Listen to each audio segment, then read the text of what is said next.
There's a cruel arithmetic to survival that no one teaches you until you're already drowning in its equations.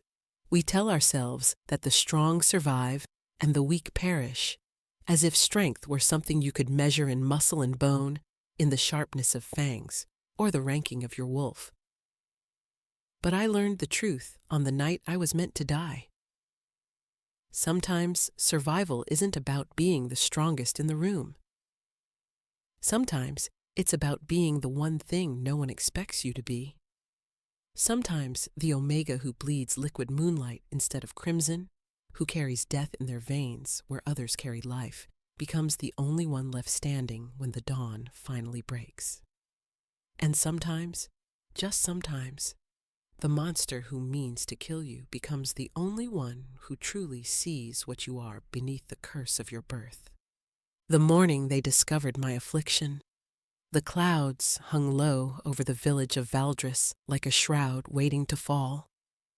I was 12, just old enough for my first shift, and my parents had gathered the pack healers to witness what should have been a celebration. "Cut her palm," Elder Theron instructed, his voice heavy with suspicion. Even then, I was too small, too quiet, too different from my siblings who carried themselves with the natural confidence of true-born wolves. The blade was sharp, the cut clean. But what dripped onto the ceremonial stone wasn't the deep red of wolf blood. It was silver, lustrous and wrong, pooling like liquid moonlight on the ancient rock. My mother's scream still echoes in my nightmares. "Mercury blood," the healer whispered, backing away. "The Omega carries mercury blood. In our world, blood tells everything. Red blood means life, strength, the ability to heal and fight and breed strong pups. But silver? Liquid mercury flowing through veins meant death to any wolf who touched it.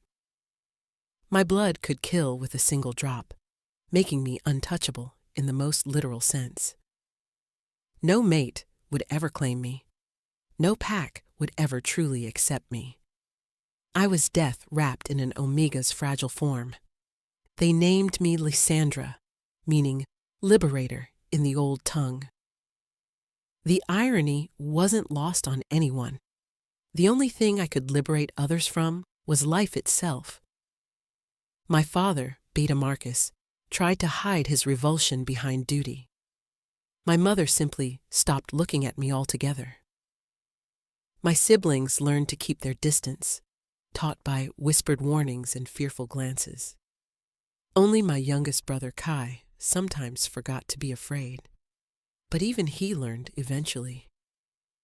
The pack couldn't exile me. That would be too cruel. Instead, they built me a cottage at the very edge of our territory, where the forest grew thick and dark.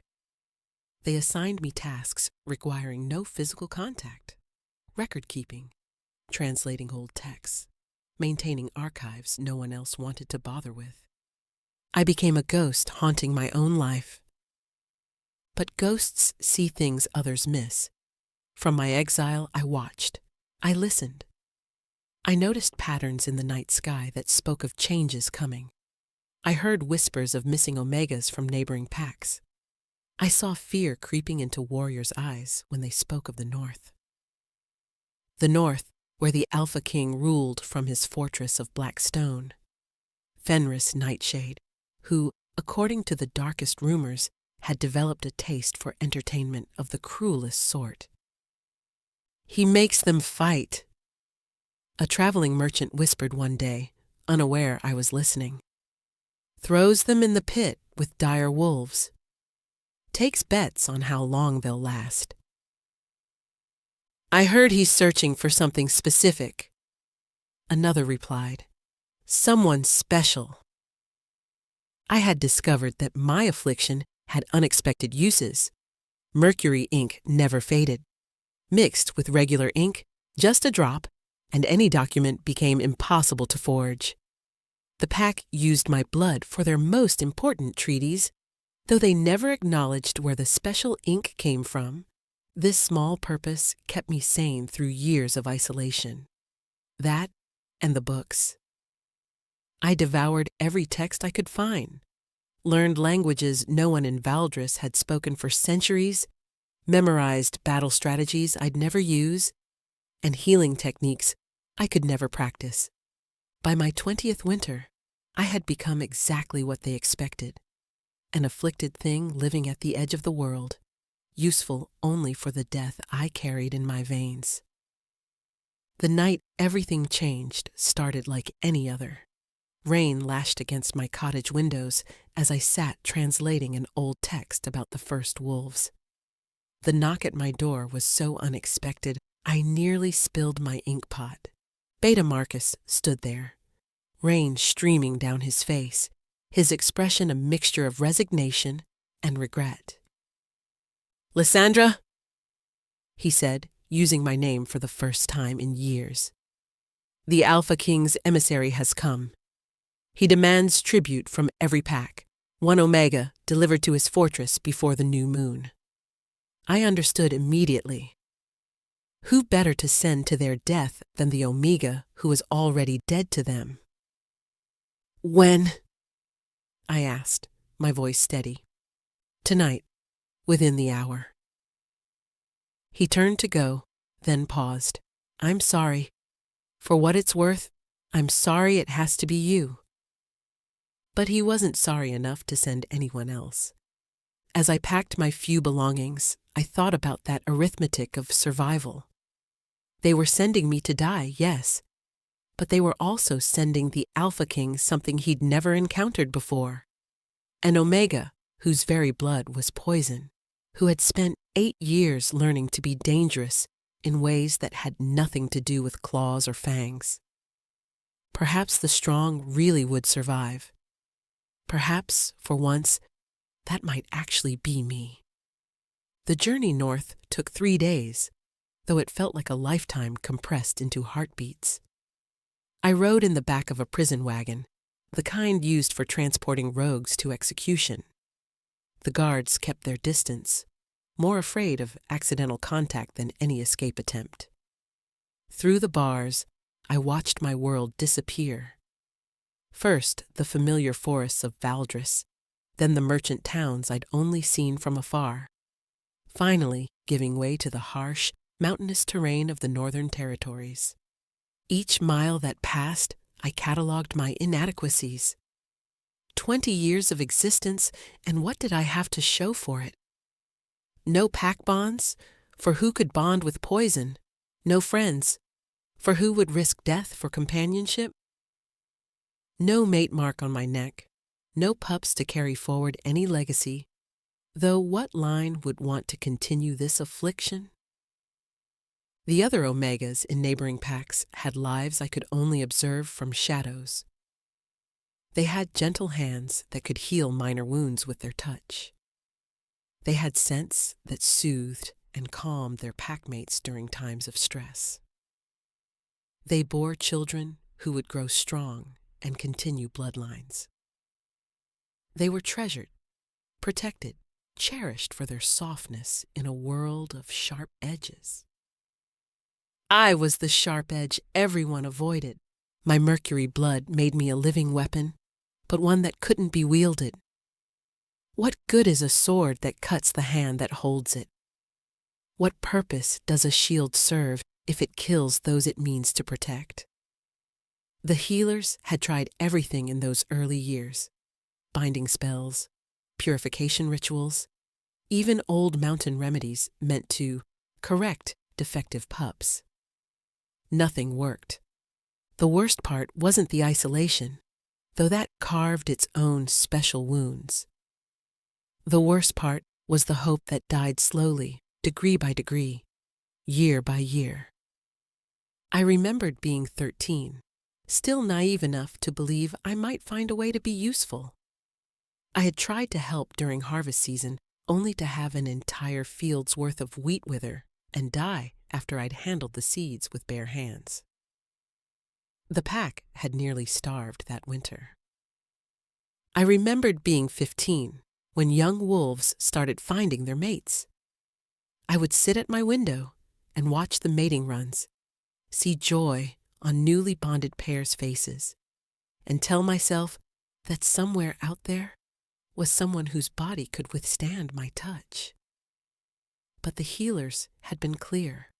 My blood would poison any mate bond. I remembered being 17 when I'd discovered my blood's preservative properties and thought I'd finally found my purpose. But even that small victory was tainted. They used what I could provide, but never acknowledged the provider. I became a tool, not a person. A resource to be managed, not a pack member to be valued. By 18, I'd stopped trying to attend pack gatherings. My presence made mothers clutch their pups closer, made warriors touch their weapons reflexively. Even in a crowd, I stood in empty space, surrounded by an invisible barrier of fear. The Omega designation made it worse. Omegas were meant to be the heart of the pack, the ones who brought comfort and cohesion. We were supposed to be the gentle souls who balanced the aggression of alphas and the ambition of betas. But what peace could I bring when my very presence inspired terror? I had become a contradiction that hurt to exist as an Omega who repelled rather than attracted, who isolated rather than united, who brought death rather than life. The wagon hit a particularly deep rut, jolting me from my brooding. Through the bars, I could see we were climbing higher into the mountains. Snow began to fall, thick flakes clinging to everything. "Almost there," one guard muttered to his companion. "Thank the gods. This job gives me the creeps. Better than being the poor bastard who has to deliver her to the castle." The other replied, "You hear what happened to the last tribute from the Eastern Packs? Dead within an hour. They say the Alpha King didn't even shift, just tore her throat out with his human teeth. This one might last longer. Mercury blood's got to be worth something, right?" They both glanced back at me, and I kept my face carefully blank. Let them think I was resigned to my fate. Let them believe the broken Omega had no fight left. But beneath the wounds, beneath years of rejection and isolation, something else had grown. Call it spite. Call it survival instinct. Call it the simple refusal to make their lives easier by dying quietly. I had spent 8 years being treated as less than nothing. I had endured their fear, their disgust, their careful cruelty of exclusion. They thought they were sending a lamb to slaughter, a final solution to the problem of Lysandra the Cursed. They had no idea what 20 years of pain could forge in someone with nothing left to lose. As the Alpha King's fortress came into view, a massive structure of black stone that seemed to devour the light around it, I inventoried my wounds one last time. Yes, I was broken in all the ways that mattered to normal wolves. Yes, I carried death in my veins and isolation in my bones. But I was also something they never bothered to see. I was educated in ways most wolves weren't. I had observed pack dynamics from the outside for so long that I understood them better than those swimming in them. I knew 17 different languages, including the old tongue that even most scholars had forgotten. Most importantly, I had learned to find strength in solitude, to forge weapons from wounds. They thought my blood was my only burden. They had no idea it might also be my salvation. The fortress gates loomed ahead, and I straightened my spine. Whatever awaited me inside those black walls, it couldn't be worse than the slow death of existing as nothing. At least here, I might die as something more than a mistake. The throne room of the Alpha King was carved from a single piece of obsidian, polished until it reflected torchlight like dark water. I stood in chains before the dais, surrounded by guards who kept careful distance, having been warned about what my blood could do. Other tributes huddled nearby, omegas from various packs, all trembling with terror that perfumed the air with the sour scent of fear. I had expected grandeur, but this was something else entirely. The walls bore deep gouges, as if massive claws had raked across them in fury. Dark stains marred the floor in patterns suggesting violence so extreme it had become art. And at the center of it all, sprawled across a throne that seemed carved from nightmares, sat Alpha King Fenris Nightshade.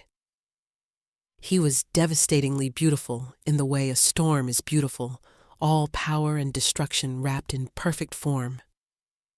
Silver-white hair fell past his shoulders, an unusual color for a wolf so young.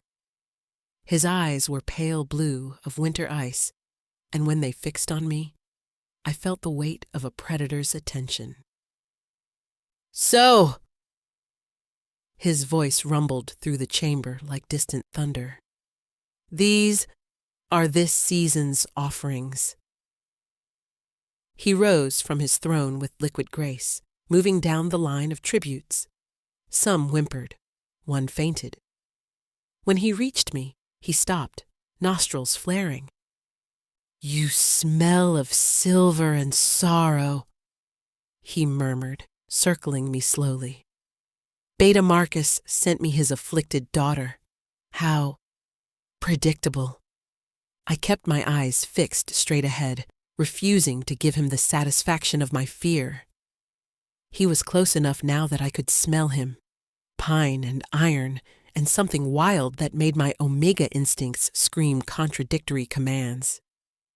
"Tell me, little curse," he continued, "do you know why I demand tributes?" When I didn't answer, his hand shot out, gripping my chin and forcing me to meet his gaze. The guards tensed, but he showed no fear of my blood. "I asked you a question." "Entertainment, I assume." I managed through his grip.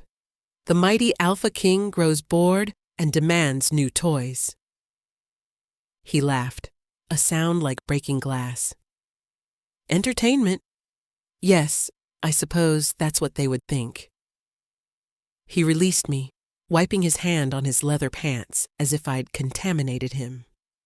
"Very well. Let me entertain you all with tonight's game." He gestured to great doors at the far end of the throne room.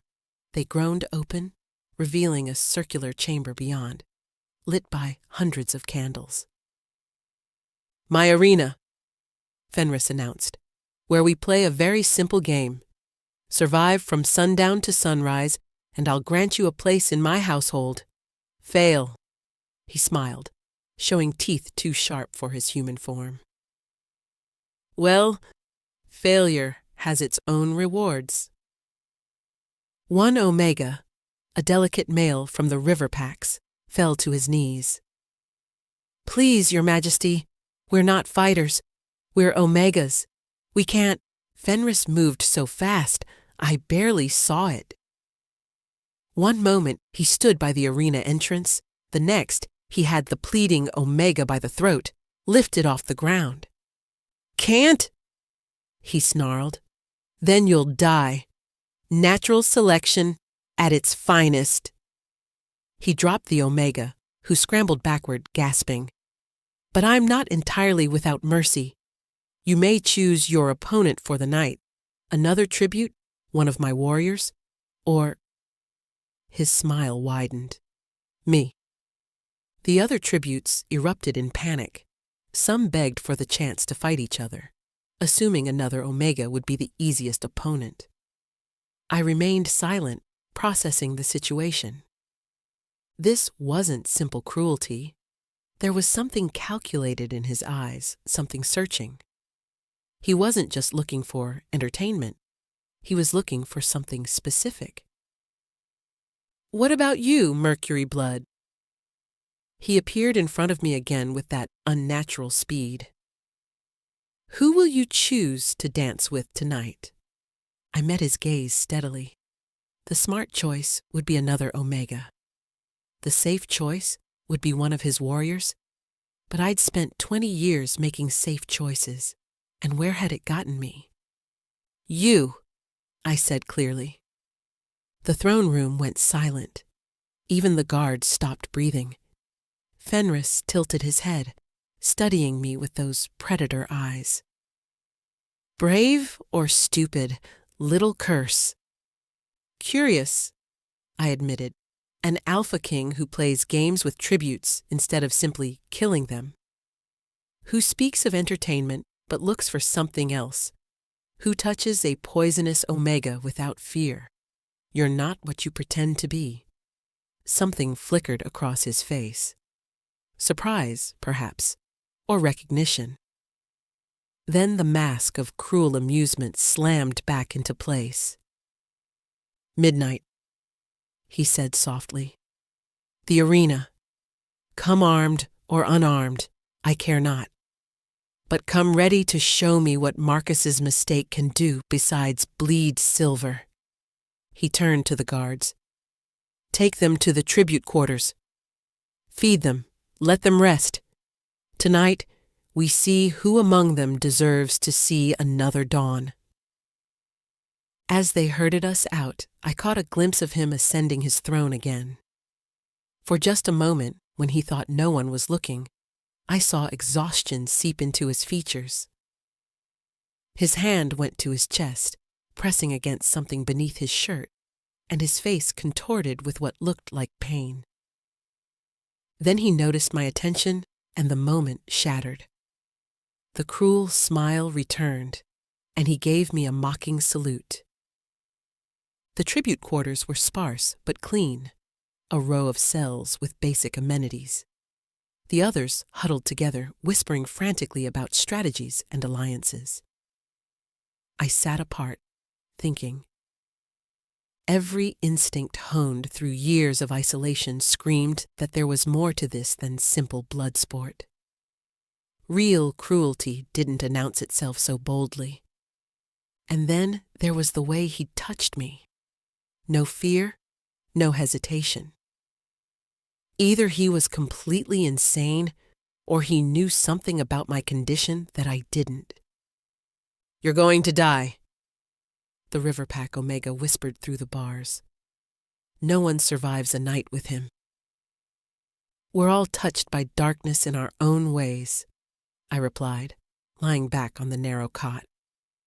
As midnight approached and guards came to escort me to the arena, I wondered if perhaps I'd finally found someone whose darkness might match my own. The thought should have terrified me. Instead, for the first time in 8 years, I felt truly alive. The arena at midnight was a different beast entirely. The candles had been extinguished, replaced by an eerie blue-white glow emanating from crystals embedded in the walls. The weapons still lined the walls, but now I could see they weren't ordinary steel. Each blade gleamed with the same unnatural light as the crystals, etched with runes that seemed to shift when I wasn't looking directly at them. I stood in the center, wearing simple fighting leathers they'd provided. I'd chosen no weapon. What was the point? I'd never trained with any of them, and holding sharp objects when fighting an Alpha King seemed like a good way to end up stabbing myself. Fenris entered through the opposite door, and my breath caught. He'd stripped down to fitted pants and nothing else, revealing a body that was a testament to violence survived. Scars crisscrossed his torso in patterns too deliberate to be random.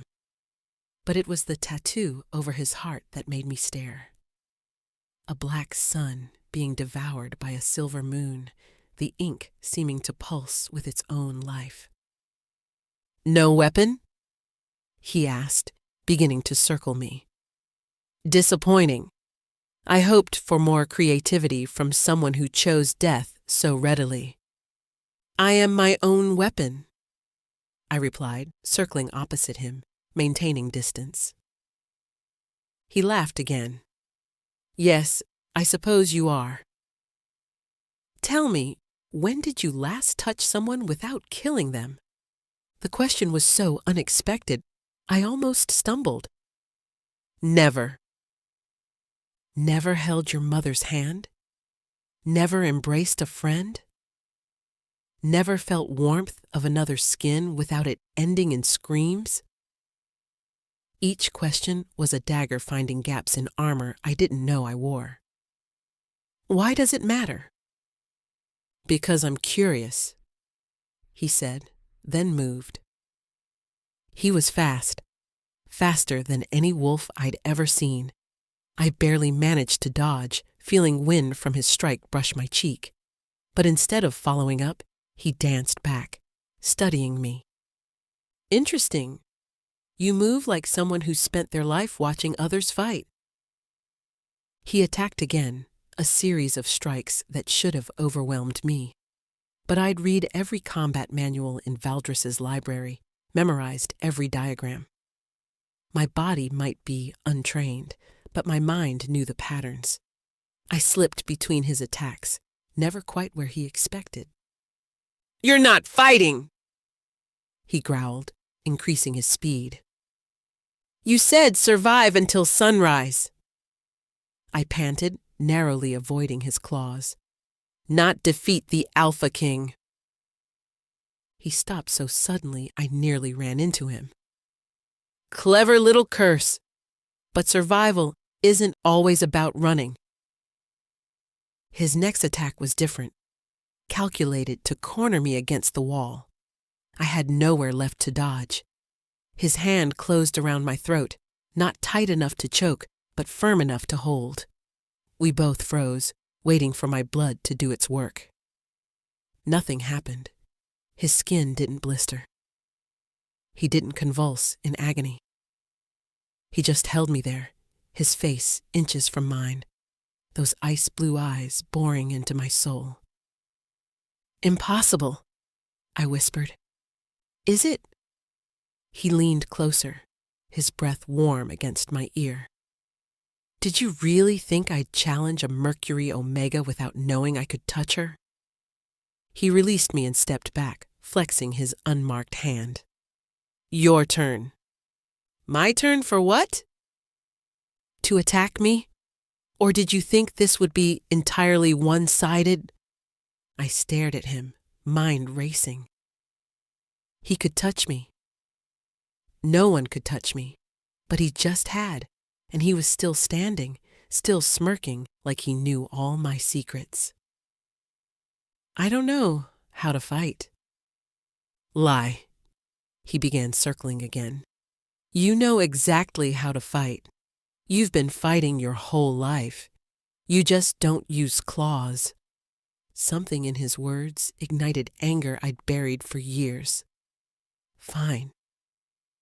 He wanted to see how I fought?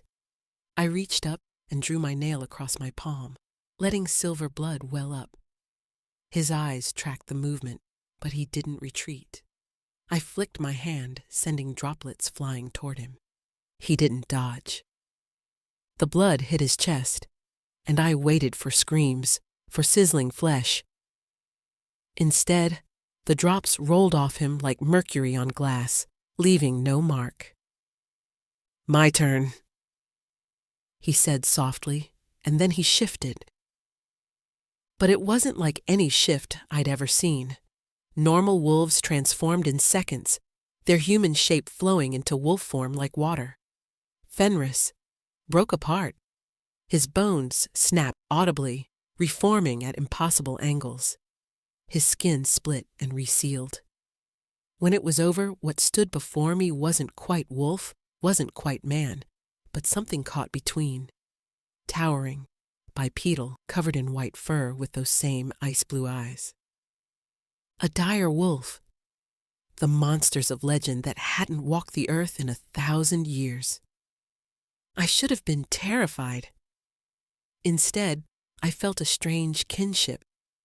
We were both impossible things, existing outside nature's laws. He stalked toward me and I held my ground. Those massive claws could tear me in half, but they hadn't yet. This was still a test, still a game with rules I didn't understand. When he was close enough that I could feel heat radiating from his transformed body, he spoke, words distorted by his monstrous muzzle. "Show me what else you can do, silver blood. Show me why the moon cursed you with mercury veins." The moon? He knew about the moon.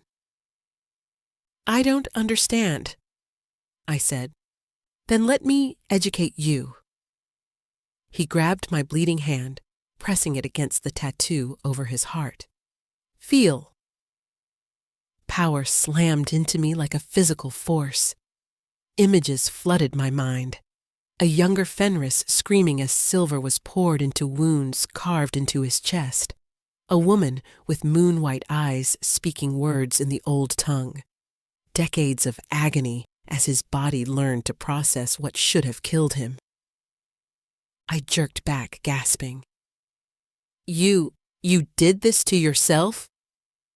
To become strong enough to unite the packs, sacrifices were required. His form rippled, struggling between wolf and man.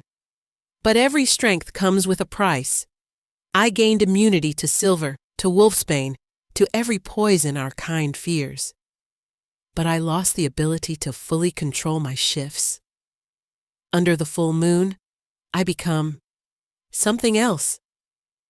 That's why you need tributes," I breathed, understanding flooding through me. "Not for entertainment, for protection, from yourself." His wolf head tilted. "Clever girl, but you're only half right. I don't need protection from myself." His form finally settled back into mostly human. "I need someone who can survive me when I'm lost to the beast. Someone who might bring me back." The weight of what he was asking settled over me like a shroud. He wasn't looking for victims. He was looking for an anchor. "Why would I help the monster who kidnaps Omegas?" "Because," he said, approaching slowly, "you're as tired of being alone as I am. Because you've spent 20 years being feared for something you can't control. Because maybe, just maybe, two afflictions might cancel each other out." He was close enough to touch again, and this time, when his hand reached for my face, I didn't flinch. His fingers were gentle against my cheek, and I realized this was the first time anyone had touched me tenderly since I was 12 years old. "The full moon is in 3 nights," he said. "If you can survive that, then we'll discuss what comes next." Dawn came like a whispered promise, the crystals gradually dimming as natural light filtered through high windows. We'd spent the remaining hours in a strange dance, him teaching me basic defense moves, me showing him the other properties of my blood I'd discovered over the years. "It preserves," I explained, letting a drop fall onto a withered rose from a wall vase. Within moments, the petals brightened, became fuller, as if frozen at the moment of perfect bloom. "Documents written with it never fade. Organic material treated with it resists decay." Fenris studied the restored rose with calculating eyes. "What else?" "It burns through lies." I pulled out a small vial I always carried, mixing a drop with regular ink. "Write something false, and the words will literally eat through the page." My pack used it for treaties, though they'd never admit it. "Useful." He took the vial, examining the silver liquid within. "Have you ever tried ingesting it yourself?" I stared at him. "That would be suicide." "Would it? You produce it naturally. Your body doesn't poison itself." The thought had never occurred to me. My blood was death to others, so I'd assumed, but he was right. I lived with it flowing through my veins every day. "Tomorrow night," he said, returning the vial, "we test that theory. But first, You need to understand what you're truly agreeing to. He led me from the arena through corridors I hadn't seen before. The castle was a labyrinth of black stone and impossible architecture. We emerged onto a balcony suspended impossibly high above a chasm that yawned between mountain peaks. 3 nights from now, when the moon rises full, I will transform, he said, gripping the railing. Not into the dire wolf you saw, but something worse. Something that exists only to hunt, to kill, to gorge itself on blood until the moon sets. I've tried everything. Chains break, cages crumble, magical barriers mean nothing to that thing.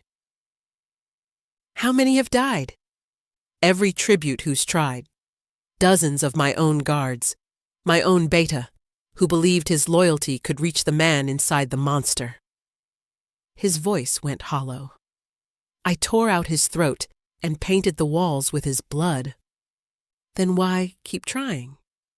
He turned to me, and for the first time, I saw past the cruel king facade to the exhausted man beneath. Because the affliction is spreading. Each moon, I stay transformed longer. Each time, I range farther. Last month, I woke up 3 territories away, surrounded by the remains of an entire patrol unit. Soon, I won't come back at all. And you think I can stop that? I think you're the first person I've met who might survive long enough to try.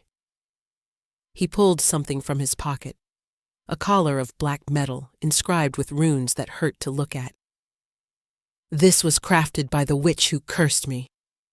She said it would only work when I found someone whose nature opposed mine fundamentally. Monster and what? I don't know. That's what we need to find out. He held out the collar. Wear this for the next 3 nights. Let it taste your blood, learn your essence. When the moon rises, we'll see if opposites truly attract or if they simply destroy each other more efficiently. I took the collar, the metal cold against my skin. The moment it touched my mercury blood, the runes flared violet, then settled into a steady pulse that matched my heartbeat. It accepts you, he breathed, something like hope flickering across his features. No one else has gotten that far. What happens if it works? Then you become my anchor, the one who holds my leash when the beast emerges. His smile was sharp and sad. Congratulations, little curse. You might have just volunteered to become the most dangerous position in the kingdom. I fastened the collar around my throat, feeling the weight of it like a promise. Better than dying forgotten in a cottage at the edge of nowhere? Is it? He moved closer, fingers ghosting over the collar. You could still run. I'd let you. Give you gold, safe passage to the eastern kingdoms where my reach doesn't extend. But alone, but alive. I thought of 20 years of isolation, of watching life happen around me but never being part of it. I've been alive, I said. It's overrated. Something shifted in his expression. Respect, perhaps, or recognition. Then we prepare. 3 nights to teach you everything I know about surviving monsters. As he led me back through the impossible corridors, I touched the collar at my throat. It pulsed with warmth now, as if my blood had awakened something sleeping within the metal. The next 2 days passed in a blur of preparation. By day, I learned the castle's layout, memorizing escape routes I'd probably never use. Fenris showed me secret passages, hidden chambers, places where the castle's magic was strongest.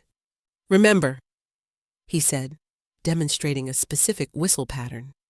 The beast responds to sound differently than sight. High pitches cause pain. Low frequencies can sometimes calm it. By night, we experimented with my blood. I discovered I could control its toxicity to some degree. Diluted with water, it became merely caustic rather than fatal. Mixed with certain herbs, it could induce sleep rather than death. And when I finally, tremblingly, placed a drop on my own tongue, I felt power surge through me like liquid lightning. "Your eyes," Fenris said, watching intently. "They're glowing." I caught my reflection in a polished shield. My normally dark eyes had turned silver, luminous as moonlight. The effect lasted only minutes, but while it did, I felt different, stronger. "We'll explore that more after the full moon," he said, "if there is an after." The final night before the full moon, I couldn't sleep. I wandered the castle, eventually finding myself in a tower room I hadn't seen before. Star charts covered the walls, tracking lunar cycles going back decades. Red marks indicated full moons, and beside each, a number. Deaths, I realized. Morbid reading? I turned to find Fenris in the doorway, looking as sleepless as I felt. "Realistic reading," I corrected. "The numbers stopped getting worse after the first few years. I learned to lock myself away better." He joined me at the charts. "But lately, the locks don't hold. The beast is getting stronger. Or you're getting tired of fighting it." He looked at me sharply. "What makes you say that?" "Because I recognize the exhaustion. 20 years of fighting what you are, it wears you down." "Is that what you were doing when you chose to fight me instead of another Omega?" I considered the question honestly. Maybe. Or maybe I was choosing to start. To stop being the tragic Omega bleeding Mercury in her cottage and start being something else. "And what have you become?" I touched the collar, feeling it pulse with my heartbeat. "I guess we'll find out tomorrow night." By day, the castle showed me two faces. In the public spaces, the Great Hall, the throne room, the training grounds, I saw Fenris the Alpha King. He was magnificent in his cruelty, holding court with an iron fist that never trembled. Nobles cowered before him. Warriors competed viciously for his approval. Servants scattered like mice when he passed. "You're too soft on them," he'd drawl from his throne, watching a beta whip a servant who'd spilled wine. "In my grandfather's day, such clumsiness meant losing the offending hand." The court would laugh nervously, unsure if he was joking. I stood in my designated place, not quite servant, not quite guest, wearing the collar that marked me as something other. They called me the king's experiment when they thought I couldn't hear. Or sometimes, more cruelly, the silver whore. But at night, in the private wings where only I was permitted, I met a different man entirely. "Hold still," Fenris murmured, carefully drawing my blood into crystal vials. We sat in his private study, surrounded by texts in languages I was still learning to read. "Tell me if it hurts." "It doesn't," I said, watching him work with surprising gentleness. "Why the act?" "What act?" "The tyrant king, the monster who enjoys suffering." He sealed the vial, adding it to the dozens he'd already collected. "Who says it's an act?" But his hands were careful as he bandaged the small cut, and when he thought I wasn't looking, I caught him wincing at the sounds of pain echoing from the training grounds below. "Power maintained through love is easily corrupted," he said finally.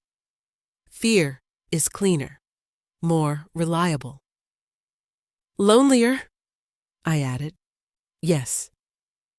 He moved to his desk, pulling out a journal filled with notes in his sharp handwriting. Your blood reacts differently to various stimuli. Mercury under moonlight becomes almost luminescent. Mixed with wolfsbane, it neutralizes the poison entirely. But this, he showed me a page covered in diagrams. This is what interests me most. I don't read ancient chemistry, I admitted. Your blood doesn't just preserve or poison, he explained. It transforms. It takes the nature of what it touches and inverts it. Poison becomes cure. Decay becomes preservation. Death becomes life? Potentially? He set down the journal. Tomorrow is the second night. We need to test the collar's limits. He led me to a chamber I hadn't seen before, circular and windowless, carved with protective runes. At its center sat a pool of water so still it looked like black glass. Scrying pool, he explained, but modified. Step in. The water was surprisingly warm, rising to my waist as I waded to the center. The collar at my throat began to pulse more rapidly. Now, he said, pulling out a vial of my blood. We see what happens when curse meets curse. He poured the mercury blood into the pool. Immediately, the water began to glow, silver mixing with black to create something that looked like liquid starlight. The collar grew hot against my skin, and I gasped as power surged through me. Images flooded my mind, not my own memories, but his. I saw a young prince, proud and cruel, spurning a woman who offered him her heart. Saw her transform into something ancient and terrible, moon-white eyes blazing with power. Felt the curse take hold, twisting his body into shapes that shouldn't exist. But there was more. I saw him after. The years of learning to control it. The battles fought to unite the fractured packs. The careful construction of his monster reputation to hide the worst monster within. And threaded through it all, loneliness so profound it made my own isolation look like gentle solitude. I surfaced from the visions gasping, finding him kneeling at the pool's edge, one hand extended toward me. What did you see? He asked urgently. Everything, I whispered. The witch, the curse, I stopped, realizing what else I'd seen. You've been searching for me, not just someone with mercury blood, me specifically. He helped me from the pool, water streaming from my clothes. The witch spoke a prophecy after she cursed me. Only when the moon's mistake finds the sun's redemption will the beast know peace. I thought it was nonsense, until reports came of an Omega who bled liquid silver under the full moon of her first shift. You've known about me for 8 years? I've been searching for you for 8 years, he corrected, quietly, carefully. I couldn't risk other packs realizing your value. When Beta Marcus finally offered you as tribute, I nearly laughed at the irony. He threw away the very thing I'd tear apart kingdoms to possess. Possess, I repeated, the word bitter on my tongue. His hand cupped my face, forcing me to meet his eyes. Poor choice of words. I meant, you're not a thing to be owned, Lysandra. You're the answer to a question I've been screaming at the moon for 20 years. What if I'm not? What if the collar fails? Then I'll send you away before the moon rises and pray I don't find your corpse in the morning. His thumb traced my cheekbone. But I don't think it will fail. Do you know why? I shook my head. Because for the first time since the curse took hold, I can touch someone without my wolf trying to tear its way out. He pulled me closer, and I realized he was right. No shift rippled beneath his skin. No beast fought for control. You quiet him, Even now, I can barely feel him stirring. Maybe he recognizes a fellow monster, I said, trying for lightness. Maybe he recognizes home, Fenris countered and kissed me. It should have been impossible. 20 years of being untouchable, and here was the most dangerous man in the realm pressing his lips to mine with desperate gentleness. The collar pulsed between us, our afflictions singing in harmony, and for one perfect moment, neither of us was monster or mistake. We were just two people finding solace in shared darkness. When we broke apart, his eyes had shifted to wolf gold, but there was no violence in them, only wonder. One more night, he said. One more night to prepare. And then we see if beauty can truly tame the beast, I finished. He laughed, the sound free of its usual broken edges. Beauty? You're a poisonous omega who speaks in riddles and bleeds liquid moonlight. If anything, you're a beast of a different kind. Then maybe that's what it takes, I said, touching the collar that bound us. A beast to tame a beast. The final day dawned gray and oppressive. The castle itself seemed to sense what was coming. Corridors shifted more frequently, the lights flickered without cause, and even the bravest servants spoke in whispers. I spent the morning in the library, trying to distract myself with research. But every text about curses and transformations just reminded me of what was coming. Finding some light reading? Fenris asked, appearing in the doorway. Looking for hope, I admitted, closing a particularly grim account. And history suggests I should have taken your offer to run. He sat beside me, close enough that our shoulders touched. History didn't account for you. Because I'm special? The words came out more bitter than intended. Because you're impossible? He corrected. Mercury blood shouldn't exist. Omegas who survive their own poison shouldn't exist. Women who look at monsters and see wounded men shouldn't exist. Yet, here you are. Maybe that's the problem. Maybe nature has limits for a reason. He was quiet for a moment. Do you want to leave? There's still time. I turned to look at him, really look. Beneath the kingly bearing and the carefully controlled expression, I saw the truth. He was terrified. Not of dying, not of remaining cursed, but of hurting me. No, I said simply. We do this together, or not at all. Relief flickered across his features before he hid it. Then we should make the most of our last day. The final night before the full moon, Fenris led me through passages I'd memorized over the past days. But instead of the training chambers or his study, we emerged in a wing I'd never seen. The walls here were different, carved with scenes of pack life. Wolves running together, families gathered around fires, pups playing in meadow grass. This was my mother's wing, he explained, pushing open doors that groaned with disuse. I sealed it after the curse, but tonight I want to show you something. The room beyond took my breath away.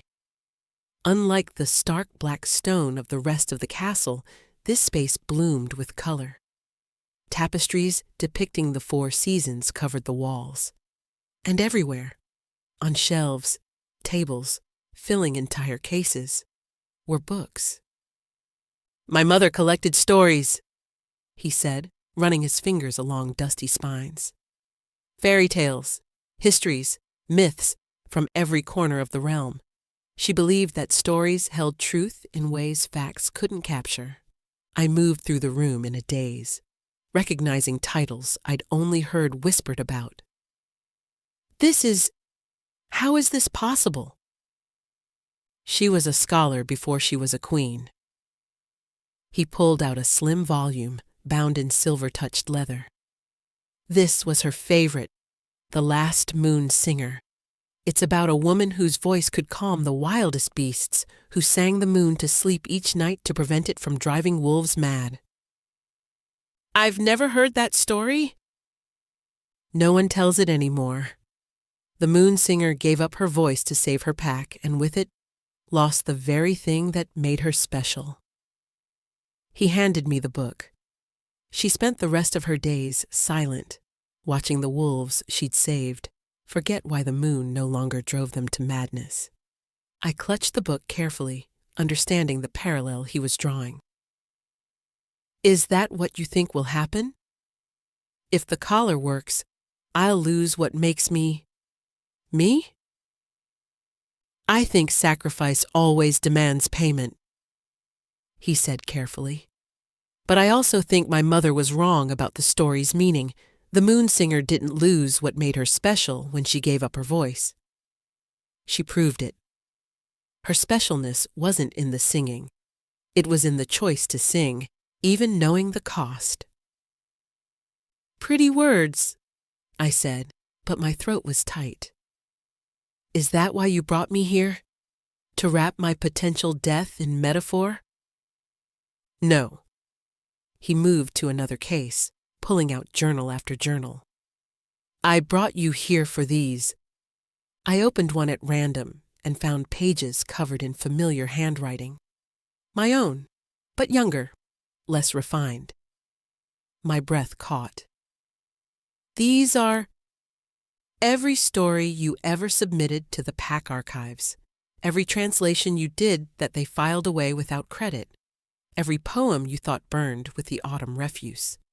He gestured to the journals. I've been collecting them for years. Why? The word came out strangled.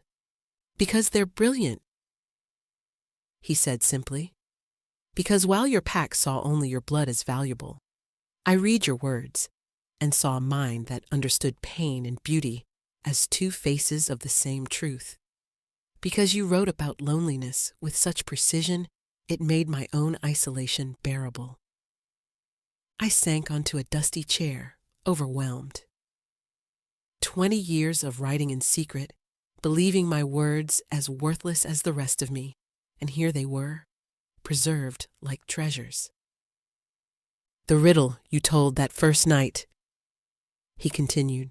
I am held by those who cannot touch me, broken by those who never speak me, kept by those who never sought me. Kings command me, but I command fate. I knew the answer the moment you spoke it. A promise, I whispered. A promise, he agreed. But more than that, a story. Every story is a promise between teller and listener, between past and future, between what is and what could be. You've been telling stories your whole life, Lysandra, even when no one was listening. But I've been listening. He knelt before me, taking my hands in his. Tomorrow, when the moon rises, I need you to know this. Whether the collar works or not, whether we survive or not, your stories matter. You matter. Not because of your blood, not because of any curse or cure, but because you've spent 20 years creating beauty in the midst of horror. Fenris, I began, but he pressed on. I've arranged everything. If something happens to me tomorrow, the castle is yours. The library, the resources, everything. Turn it into what it should have been. A sanctuary for the different, the afflicted, the cast aside. Tell their stories.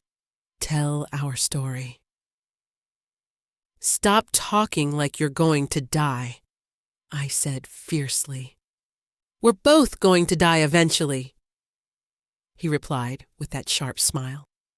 But tomorrow, we might just live first. Really live, not just survive.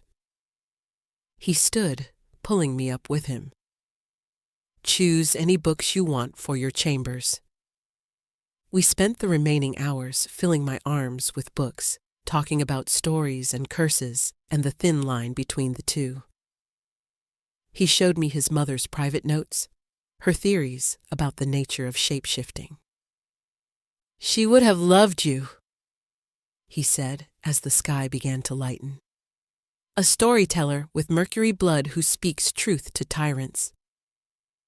"I'm not a wolf," I reminded him. "No," he agreed, walking me back to my chambers as dawn broke. "You're something rarer. You're the moon's apology for all the madness she brings, silver light in liquid form, stories in a world that forgot how to listen." At my door, he paused. "Tonight," he said simply. "Tonight," I agreed, but as he turned to go, I caught his hand. "Fenris, the answer isn't just promise. It's every story ever told, every word that bridges the gap between one soul and another. We're all held by stories we can't touch, broken by words never spoken, kept by tales we never asked for. But in the end, stories command fate by reshaping how we see it." He squeezed my hand, eyes bright with something that might have been tears or might have been hope. "Then tell me a story with a happy ending tomorrow, even if you have to make it up." "The best stories," I said, "are the ones we make true." As my door closed between us, I clutched the books to my chest and prepared for the longest day of my life. Tomorrow night, under the full moon, we'd either break our curses or be broken by them. But for the first time in 20 years, I had something worth fighting for besides survival. I had someone who saw me not as the poisoned Omega or the silver curse, but as the storyteller who made beauty from pain. The full moon rose like a silver eye opening in the darkness, and I stood in the center of the arena, the collar burning cold against my throat. Fenris paced the perimeter, his body already beginning to tremor with the change. "You can still leave," he growled, his voice distorting as his vocal cords began to shift. "The guards won't stop you. I ordered them." "I know what you ordered," I interrupted. "You've given me 17 different escape routes in the last hour. I'm not taking any of them."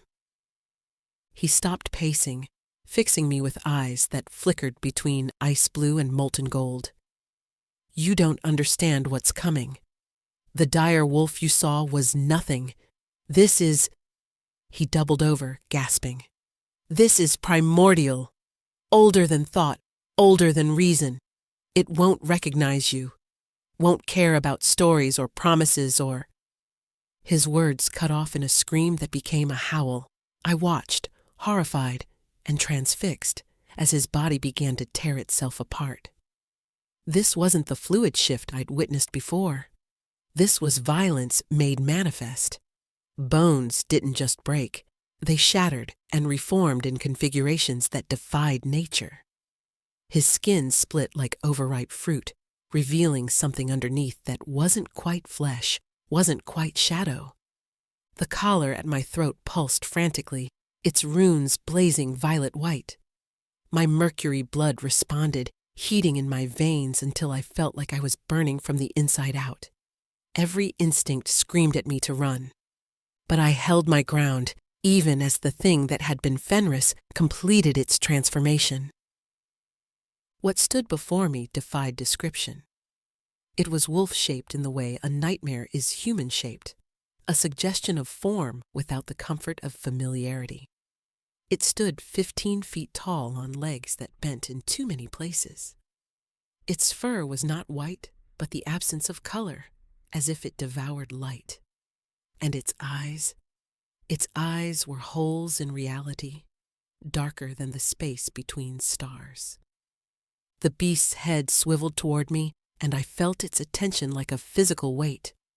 There was no recognition there, no spark of the man who'd given me his mother's books. This was hunger given form, madness made manifest. It moved, and the world blurred. One moment it was across the arena, the next its claws were inches from my throat. I didn't dodge, I couldn't have even if I'd tried. But the collar flared, and the beast's claws stopped as if hitting an invisible wall. The creature snarled, circling me, testing. Each time it lunged, the collar repelled it, but I could feel the strain. The metal grew so cold it burned, and frost began to form on my skin. "Fenris," I said, my voice barely steady. "I know you're in there." The beast's only response was to attack more viciously. Its claws left gouges in the stone floor. Its howls shattered the crystal lights, plunging us into darkness lit only by the moon and the collar's desperate glow. This wasn't working. The collar could protect me, but it couldn't reach him. I was just another obstacle, another thing to destroy once it figured out how to break through the barrier. My mind raced through everything I'd learned, the stories his mother collected, the nature of curses, the way my blood inverted everything it touched. And suddenly, horribly, I understood what needed to happen. The collar wasn't meant to protect me. It was meant to channel me. "Oh," I whispered, the realization hitting like a physical blow. "Oh, you clever, manipulative bastard." He'd known. Of course he'd known. All his talk of me surviving the night had been misdirection. The collar would keep me alive just long enough to do what needed to be done. The beast paused in its assault, head tilting as if sensing my shift in understanding. In that moment of stillness, I saw past the monster to the curse itself, a writhing mass of shadow and moonlight wrapped around what remained of Fenris's soul. The witch hadn't just transformed him. She'd infected him with a piece of primal chaos. To break it, I'd need to do more than survive. I'd need to let it in. My hands shook as I reached for the clasp of the collar. Every survival instinct rebelled. 20 years of isolation had taught me to protect myself above all else. Never let anyone close. Never risk the poison touch. Never, ever lower my defenses. But what was the point of surviving if it meant watching the only person who'd ever truly seen me disappear into madness? "You want to know a secret?" I said to the beast, my fingers finding the collar's release. "I've been dying since the day I was born.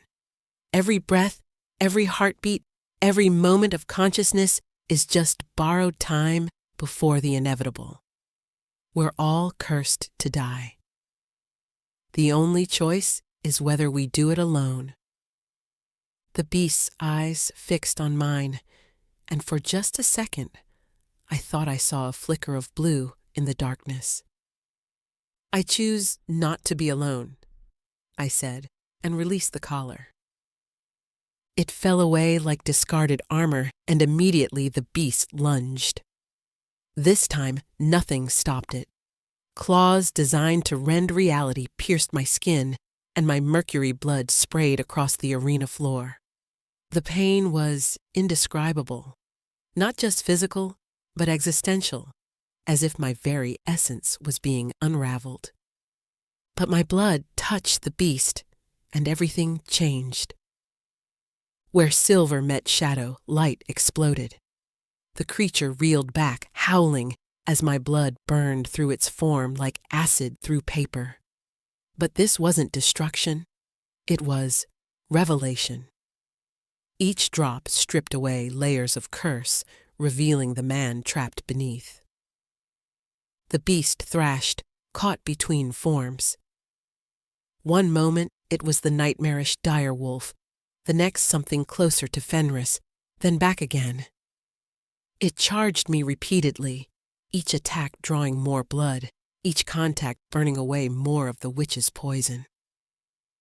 I fell to my knees, the world spinning as blood loss took its toll. But I could see it working. The shadow stuff of the curse was dissolving, unable to maintain its hold against the touch of liquid moonlight. "More," I gasped, understanding flooding through me. "You need more." With the last of my strength, I did something suicidal and necessary.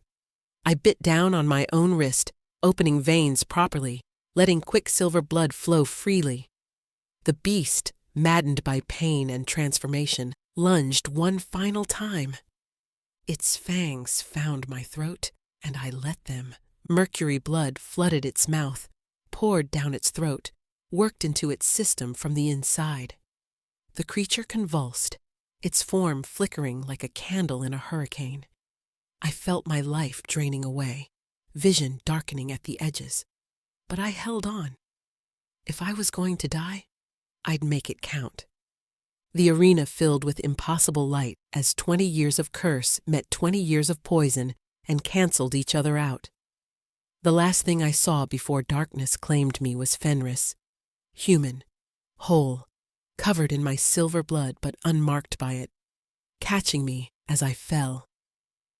"Lysandra," he was saying, his voice cracking.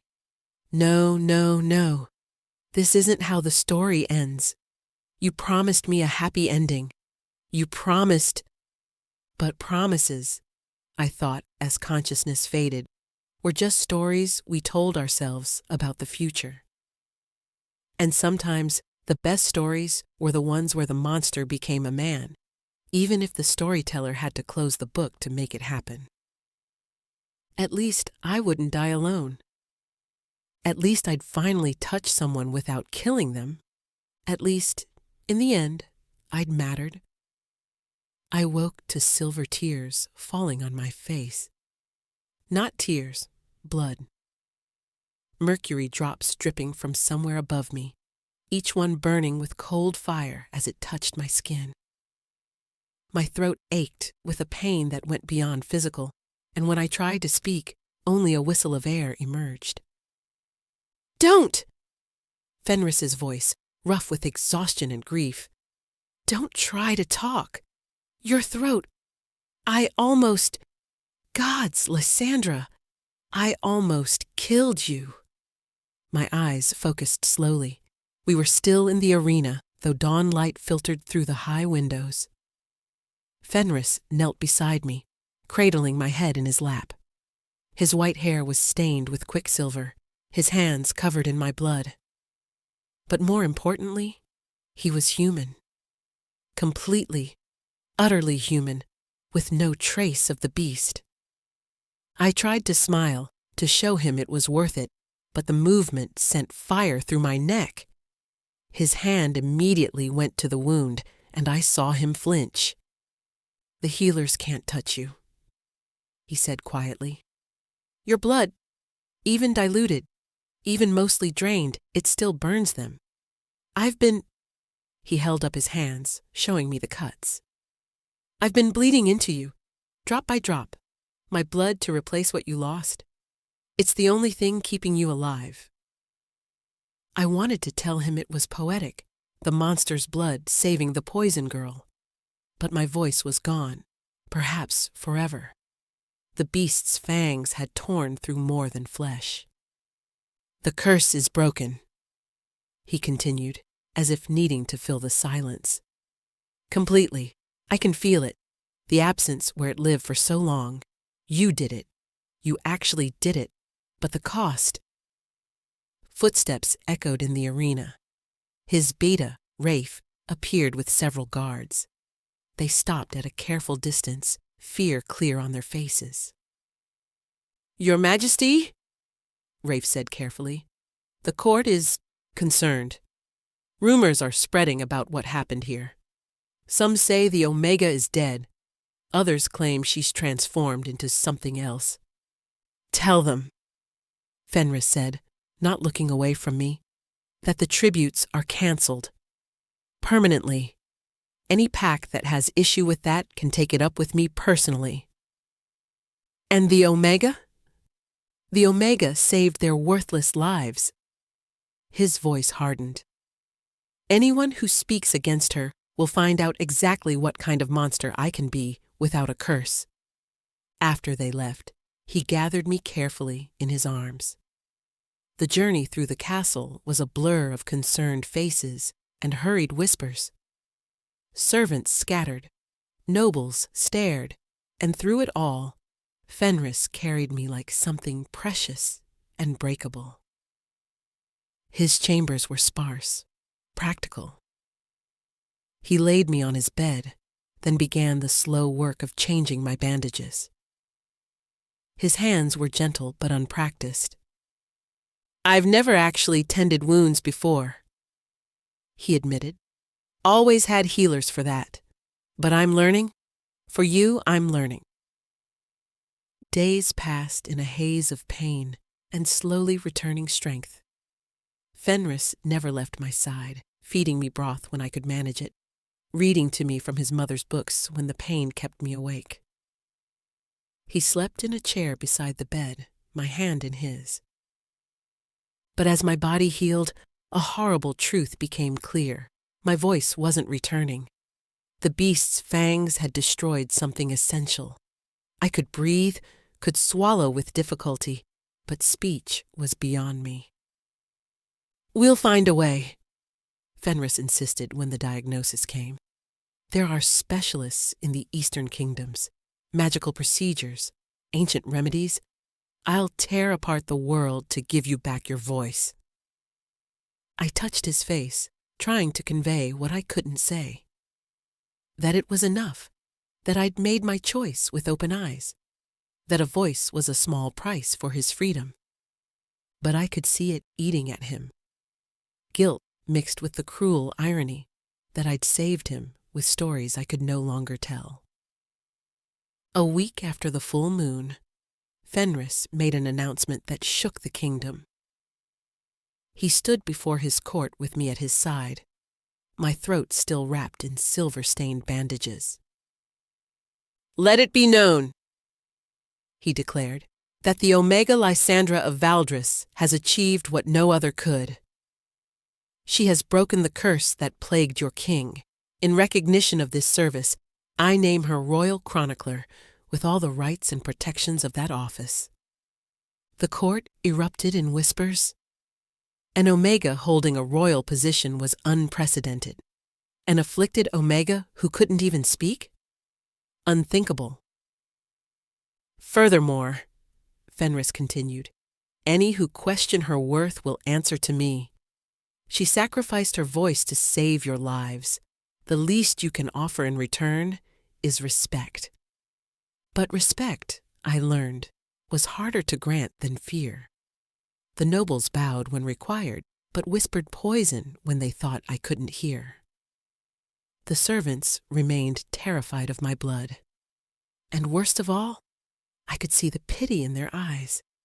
The poisoned Omega who traded one curse for another. That night, alone in the chambers I'd been granted as royal chronicler, I sat at my desk and tried to write. But the words wouldn't come. Without my voice to test their rhythm, without the ability to share them aloud, the stories felt trapped inside me. For the first time since that night in the arena, I wondered if I'd made a mistake. I'd saved Fenris, yes, but what was I now? A voiceless storyteller, a chronicler who couldn't chronicle. Fenris found me there hours later, surrounded by crumpled attempts at writing, silver tears streaming down my face. "This isn't the ending I wanted for you," he said quietly, gathering me into his arms. I pulled away from his embrace and found fresh parchment. If I couldn't speak my stories, I'd write them. Even if my voice was gone, my hands still worked. Slowly, painfully, I began to write. Once upon a time, there was a girl who traded her voice for love. But unlike the stories, she knew the price when she paid it. And unlike the stories, she'd do it again. Fenris read over my shoulder, his arms tightening around me.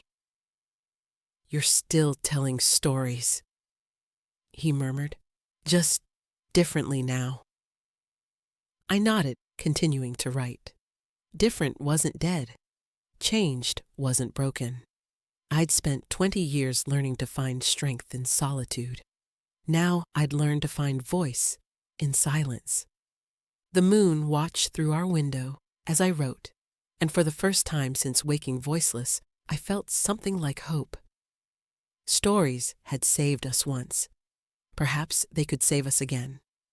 The summons came at dawn, delivered by guards who wouldn't meet my eyes. The Council of Alphas had convened, a gathering that hadn't occurred in a decade, and they demanded my presence. Fenris stood before his mirror, adjusting the formal regalia he despised. "They have no authority here," he said, his reflection meeting my eyes. I could refuse them. I shook my head, touching the summons. We both knew what this was about. Word had spread through the kingdoms of how the curse was broken, of the Omega who bled quicksilver and the king who drank it. Some called it a miracle. Others whispered darker words: abomination, blood magic, crimes against nature. "You don't have to do this," he said, turning to face me. "Let me handle them." But I was already reaching for my formal robes, silver-threaded black, that marked my position as royal chronicler. If they wanted to put me on trial, I'd face them with what dignity I had left. The great hall had been transformed into a courtroom. 5 alpha thrones arranged in a semicircle, each occupied by leaders of the major packs. At the center sat Alpha Morgana of the Northern Territories, ancient and sharp-eyed, her white hair braided with bones. The gallery overflowed with spectators. I saw my family among them. Beta Marcus stood stiff and uncomfortable, avoiding my gaze. My mother wept silently. My siblings whispered behind raised hands. Only Kai watched me with something like understanding. "Lysandra of Valdris." Alpha Morgana's voice cut through the murmur like a blade. "You stand accused of blood corruption, unnatural practices, and the defilement of an alpha bloodline. How do you answer?" I opened my mouth from habit, then closed it. Fenris stepped forward, but Morgana raised a hand. "The accused must answer for herself. If she cannot speak, perhaps she can write?" A scribe hurried forward with parchment and ink. Not silver ink. I noticed the deliberate insult. Plain black ink for the Omega, who thought herself special. I wrote carefully. I answer that I saved the Alpha King from a curse that would have destroyed him and countless innocents. I regret nothing. Morgana read it aloud, her tone making the words sound like condemnation. "Pride as well as corruption. Tell us, Omega, do you deny drinking the Alpha King's blood?" I wrote, "To save my life after sacrificing it for his? And do you deny that he consumed yours? To break a curse that threatened the realm."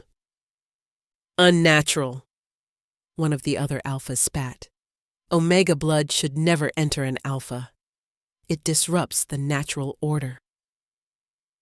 The crowd murmured agreement. I saw my father nod, my mother look away. "Show them," Morgana commanded. "Show us all what you've become." I knew what she wanted. Slowly, I drew my ceremonial knife and cut my palm. Quicksilver blood welled up, and the crowd gasped. Several wolves near the front scrambled back. "Poison!" someone whispered. "She bleeds poison!" "And yet the Alpha King lives," Fenris interjected, stepping beside me. "I've touched her blood, tasted it, been bathed in it. I stand before you unchanged, except for the breaking of my curse. How do you explain that?" "Perhaps," Alpha Grimner of the Eastern Packs suggested coldly. Because you were already corrupted. The witch's curse had already made you unnatural. Two wrongs converging. Or perhaps, Fenris countered, because her blood isn't poison at all. It's medicine. It just happens to be medicine too strong for those who don't need it. You speak of medicine? Morgana laughed harshly. She killed 3 healers who tried to tend her as a child. Her touch withers plants. Her blood burns through living flesh. That's not medicine. That's death incarnate. I wrote furiously. I killed no one intentionally. My affliction was not chosen, merely born. How many has the Alpha King killed? How many have all of you? Yet you judge me for blood I cannot change. But Morgana wasn't finished. Bring forth the witness. My heart sank as they led in Elder Theron, the healer who'd discovered my condition. He looked older, grayer, but his eyes held the same disgust. Tell the court, Morgana instructed, about the prophecy. Theron cleared his throat. When the Omega's blood first revealed itself, I consulted the old texts. There was a prophecy, ancient and nearly forgotten. When silver blood runs in Omega veins, the natural order shall be broken. The weak shall poison the strong, the cursed shall corrupt the pure, and the moon herself shall weep for what her children have become. The crowd erupted. I heard calls for my execution, for purification by fire. Fenris moved closer, his body tense with barely contained violence. I wrote desperately. Prophecies can be interpreted many ways. Perhaps the natural order needed breaking. Perhaps strength and weakness aren't what we thought. Silence, Morgana commanded, though I hadn't spoken. The evidence is clear. You are an anomaly, a mistake that should have been corrected at birth. Your continued existence threatens the stability of pack hierarchy. She stood, and the other alphas followed. It is the judgment of this council that you be stripped of all rank and position. You will be branded with the mark of the cursed and exiled beyond Packlands. No, Fenris said, his voice deadly quiet. You forget. This is my kingdom, my hall, my mate you're condemning. Your mate? Alpha Grimnar scoffed. You haven't marked her. She bears no claiming bite. I haven't marked her because her blood would kill me if I tried, Fenris snarled. But she is mine in every way that matters. I touched his arm, stopping him. The crowd watched as I wrote one final message, holding it up for all to see. I offer a different trial. Let any alpha here touch my blood and survive. If even one can withstand what Fenris has endured, I'll accept your judgment. But if none can, then accept that perhaps your precious natural order has already changed. The hall went silent. I cut my palm deeper, letting mercury blood pool in my cupped hand. I walked to each alpha in turn, offering them the challenge. None would touch it. As I thought, Fenris said into the silence. You condemn what you fear because you're too weak to understand it. Lysandra's blood responds to need. I needed to be free of my curse. It freed me. I needed to live. It saved me. It's not poison. It's potential. I returned to the center, my blood still pooling, and did something that shocked even Fenris. I raised my palm to my lips and drank. The effect was gradual, but undeniable. The constant ache in my throat, which had been slowly healing over the past weeks with the help of my blood's regenerative properties, eased further. The scar tissue that had been forming began to reshape itself, and deep in my chest, something long dormant stirred to life. When I opened my mouth, a single word emerged. Raw, painful, but undeniably real. Choose. The first word I'd spoken since the arena. It scraped like glass, but it was mine. Choose. I repeated, my voice gaining strength though still rough. Fear, or evolution. The crowd erupted into chaos, but I saw something new in their eyes. Not just fear now, but awe. The Omega who drank her own poison and spoke with a voice of silver and shadow. Fenris took my bloodied hand in his, raising it high. The trial is over. Any who wish to challenge my judgment can face me in single combat. Any who wish to evolve, to see beyond the limitations of our ancestors, are welcome in my kingdom. One by one, the alphas retreated. But as the crowd dispersed, I noticed something else. Younger wolves lingering, outcasts and omegas, and those who'd never quite fit the mold, looking at me with something like hope. As the hall emptied, Kai approached. My youngest brother, the only one who'd ever shown me kindness. Sister, he said quietly, I'm proud of you. I smiled, my voice still too damaged for many words. But I managed one more. Stay? He nodded, and I knew I'd gained the first of many.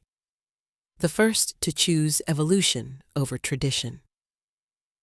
The transformation had begun. The moon was new when the assassins came, a night of perfect darkness that should have hidden any approach. But my blood knew. It always knew when death walked near. I woke to quicksilver warmth spreading across my chest, my blood heating in warning. Beside me, Fenris stirred, his instincts still sharp, even without the curse. What is... he began, then his nostrils flared. Wolfsbane! Someone's burning wolfsbane! We rolled from the bed as the first arrow pierced the window, its tip gleaming with poison. More followed, a rain of death that would have killed any normal wolf in seconds. But Fenris wasn't normal anymore. My blood had changed him in ways we were still discovering. The door burst open. Not one assassin, but a dozen, all wearing the masks of the purifiers.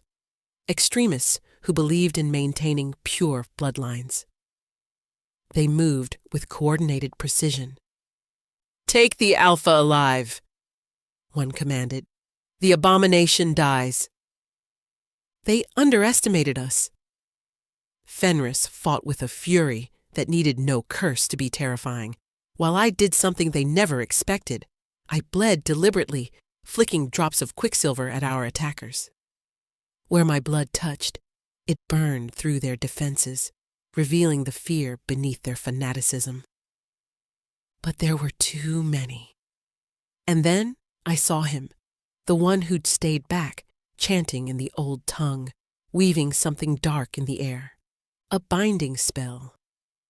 Not for Fenris, for me. The magic hit like chains of ice, freezing my blood in my veins.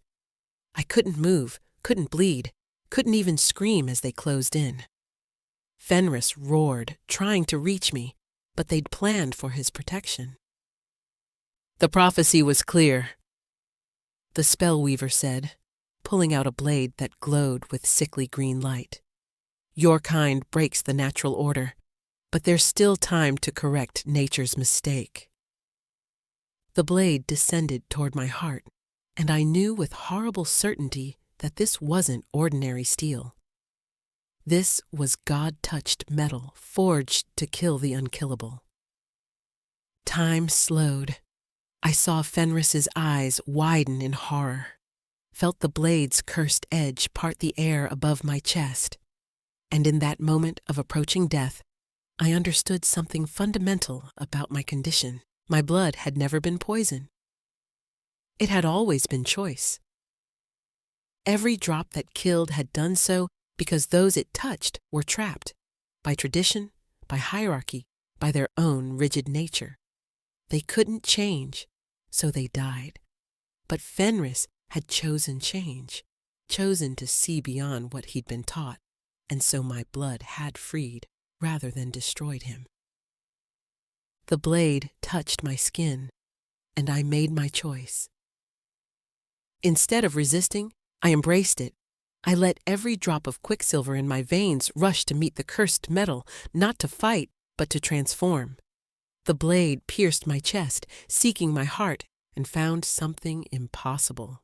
My blood was changing, shifting from silver to something else.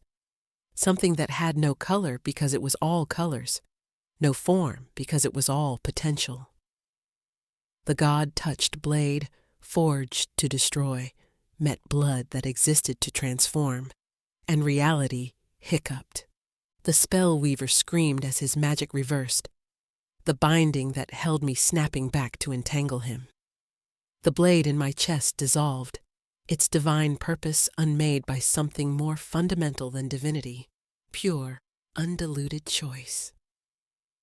Power erupted from the wound in my chest, not violent but inexorable, spreading through the room like dawn breaking.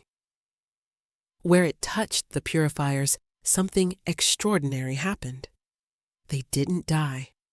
They changed. The wolf who'd led them fell to his knees, as his pure bloodline suddenly wasn't so pure anymore. I saw his eyes shift colors, his perfect form developing the kind of beautiful imperfections that spoke of hybrid heritage. "What have you done?" The former leader gasped, staring at his hands as they shifted between shapes. "Shown you the truth," I said, my voice stronger than it had been since the arena. The wound in my chest was closing, leaving a scar that looked like a silver starburst. There is no pure bloodline. We're all mixed, all hybrid, all choosing every day what shape our souls will take. I just made it visible. Fenris reached me as the last of the assassins fled. He gathered me against him, his hands shaking as they checked the already healing wound. "I thought I'd lost you," he whispered. "When I saw that blade, you can't lose me," I said, touching his face. "Not anymore. Don't you see? The curse wasn't just broken that night in the arena. It was transformed. We transformed." "I don't understand." I stood, feeling stronger than I ever had. "The witch who cursed you, I met her, in the space between life and death. She said something. Curses can't be broken, only changed. And she was right.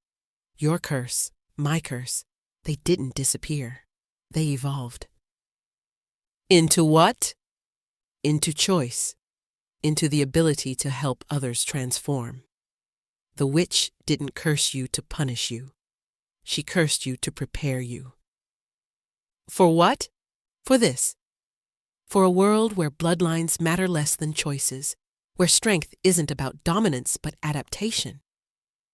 Your curse made you capable of surviving my blood. My blood made me capable of transforming your curse. Together, we're something new." "And the assassins?" "We'll spread the word of what happened here. Some will fear it, but others—" I smiled, remembering the young wolves who'd lingered after my trial. "Others will come seeking the change we represent." As if in answer, a knock came at the door. When Fenris opened it, we found a young Omega standing there. Her eyes, two different colors. Her form caught between wolf and human in a way that should have been impossible. "Please," she whispered. "I heard what happened. I've been hiding what I am my whole life. Can you help me?" I extended my hand, letting her see the silver scars that marked my palm. "We all hide until we're ready to be seen. Come in. Tell us your story." As she entered, I caught Fenris's eye. This was just the beginning. Every transformed assassin would carry the tale. Every outcast would hear that there was a place where different wasn't wrong but revolutionary. We'd spent so long trying to break our curses. But in the end, the real power had been in embracing them, transforming them, choosing to see beauty where others saw only aberration. The sacrifice had never been about death. It had been about letting go of who we thought we had to be and becoming who we truly were. 6 months after the assassination attempt, the castle looked nothing like the fortress of fear it had once been. The black stones remained, but now they were covered with silver-veined ivy that bloomed with flowers of impossible colors. The throne room, once a place of judgment, had become a sanctuary where the transformed gathered to share their stories. I stood on the highest balcony, watching the sunset paint the sky in shades of change. Below, the courtyard bustled with activity. Wolves of every size and shape, some shifting freely between forms, others locked in beautiful impossibilities that defied the old categories. A child ran past with wings of a raven and eyes of a wolf, laughing as her mother chased after her. "The Council of Alphas has formally dissolved," Fenris said, joining me. He moved differently now, with a fluidity that spoke of perfect integration between man and wolf. "Morgana was the last to concede. She came here herself, asked to be transformed. And she's in the library reading your chronicles.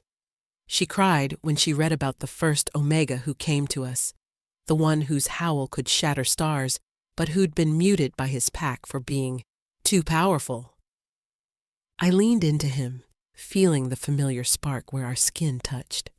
My blood still ran silver, but now it pulsed with every color of possibility when I chose to let it.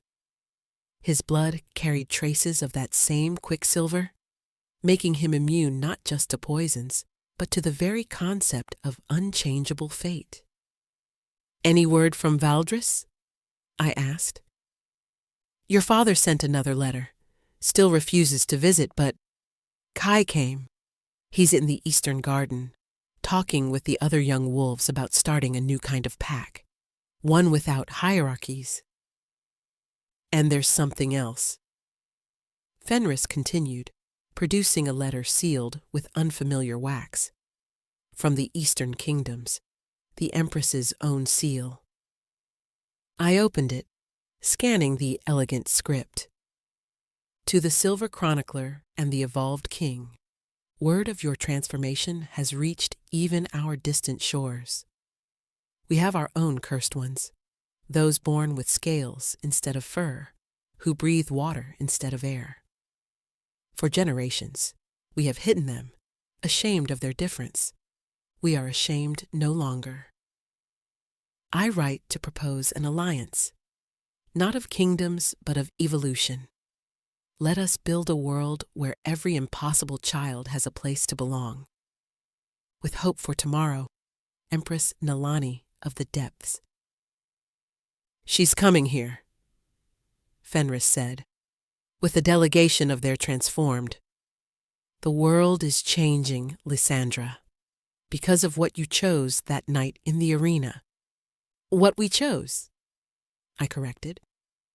A commotion in the courtyard drew our attention. A group of new arrivals, refugees from a pack that had exiled them for impure manifestations. Among them, an elderly woman who leaked starlight when she cried. Twins who shared one body but two distinct wolf forms. A young man whose shadow moved independently of his body. They looked up at the castle with the same expression I'd worn a year ago. Fear mixed with desperate hope. "Shall we?" Fenris asked, offering his arm. We descended together, meeting them in the courtyard. The elderly woman fell to her knees when she recognized us, starlight tears streaming down her face. "Please," she whispered, We have nowhere else to go. They said we're abominations. You're exactly what you're meant to be, I interrupted gently, helping her stand. My voice still carried the rasp of silver and shadow, but it was strong now, sure.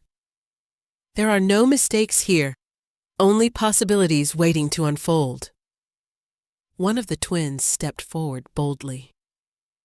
Is it true, what they say about you? That you died and came back? That you can transform curses into gifts? I can't transform anything, I said, letting my quicksilver blood rise to the surface of my skin so it glowed softly in the dying light. But I can show you how to transform yourself, how to stop fighting what you are and start becoming what you could be. And if we're too broken? The Shadow Man asked, his voice barely audible while his shadow signed the words boldly. Fenris laughed warmly. Then you'll fit right in. We collect the impossible here. We celebrate it.